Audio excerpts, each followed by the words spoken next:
તળાવમાં ગેરકાયદે બાંધકામ મુદ્દે કાર્યવાહી કરવામાં આવી છે। પોલીસે લલ્લા બિહારીના પુત્રની ધરપકડ કરી લીધી છે।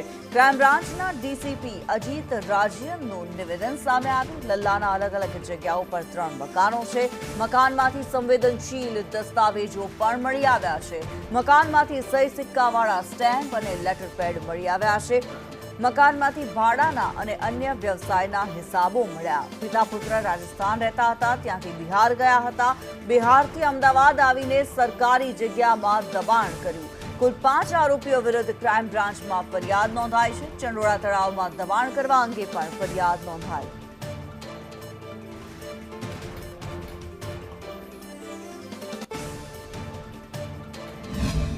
ફતેહ મોહમ્મદ લલ્લાભાઈ હતા।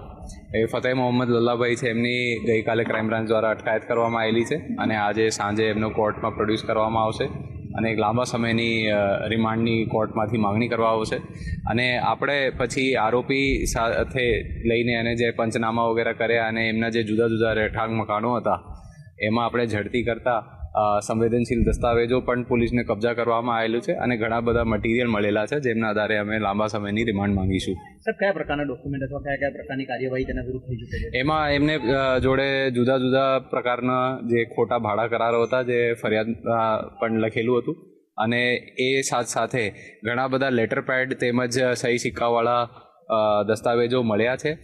તે ઉપરાંત અમે જાણવામાં મળ્યું છે કે એમના જે ગેરકાયદેસર તળાવની જમીનમાં માટી ભરી, ભંગાર ભરી જે એન્ક્રોચમેન્ટ કરવામાં આવતી હતી, એમના પણ પુરાવો